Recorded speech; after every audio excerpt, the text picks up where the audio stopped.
My name is Eleanor Hayes. I'm 59, a widow living in a serene corner of Oregon.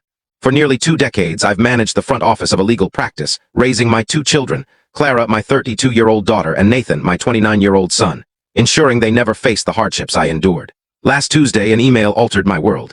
It came from Clara, no subject, just her name glowing in my inbox. I smiled, expecting a brief update or a warm note about her upcoming wedding. We discussed her plans a few weeks prior. I'd already provided $30,000 for the venue, photographer, and her favorite florist from her college days. But when I opened the email, my smile faded.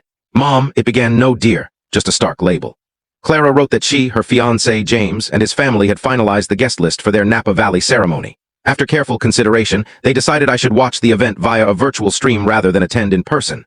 James's mother, she explained, insisted on a smaller, more intimate gathering.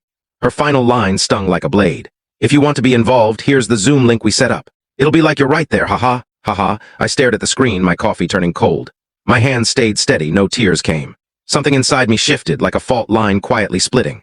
I replied with 4 words, fine, enjoy your day. No outburst, no plea, just a silent retreat. Those words I knew carried more weight than any argument. I didn't want a confrontation or tears, I sought clarity. Silence, I realized, could speak louder than words. I shut my laptop, sipped the cold coffee, and prepared for work as if it were any other Tuesday.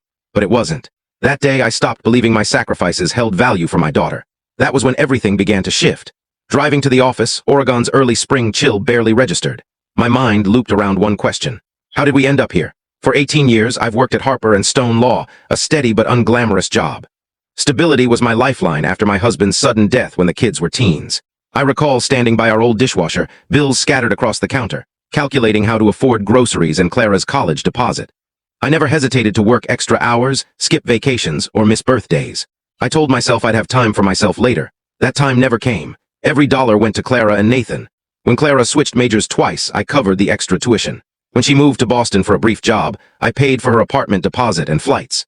At 27, after her second heartbreak, I flew out, comforted her, and brewed tea in an unfamiliar kitchen. When Nathan wanted to buy a home with his fiancée, I co-signed the loan and wrote a $10,000 check without a second thought.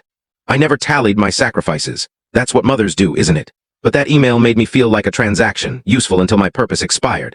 At the office, my boss, Thomas, paused by my desk. He's the kind who remembers anniversaries and your coffee order. He sensed something was wrong. You look like you've had a shock, he said, placing a latte from the cafe downstairs on my desk. I wanted to tell him my daughter had excluded me from her wedding, but I just smiled and said I hadn't slept. He didn't pry. That small gesture, the coffee, the quiet, nearly broke me. I can't tell you the full story in this short video. If you want to see the full story, the link is given below. Click on it to watch the full story.